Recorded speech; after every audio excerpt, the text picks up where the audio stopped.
To me, this is Super Bowl of automation, where you're going to showcase a handful of different vendors, and they're showing where they can support as far as the automation standpoint, Radwell being one of them. So it's really exciting to be here for Automate this year. There's a lot of great things when you're looking at where Radwell has positioned itself to really be in a place where the future is going.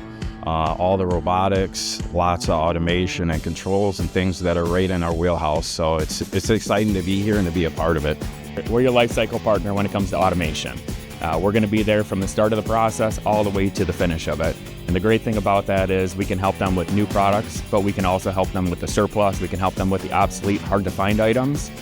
And then when it's all said and done, should they look to decommission that line or update it, we can buy all that product back.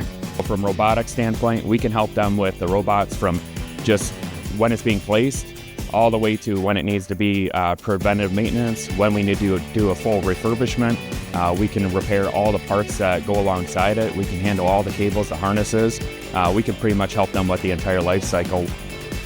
Each customer kind of has their own area that they have in their mind that they need a solutions. And in the customer, you can tell the light turns on and they see some opportunities that we can really provide for them. I strive to be that strategic partner that can come through for them, like when they're in a line down situation, or just impact their supply chain in a positive way. So when I hear that, or when I see their eyes light up and everything like that, that's what gets me excited. Call us. I guarantee you there's a handful of things that you don't even know that we can help you with. There's so much behind the Radwell value prop that customers don't know in depth. Let one of my teammates get out there, let them have a conversation with you or consultation, and let them really expand on what we can do with Radwell.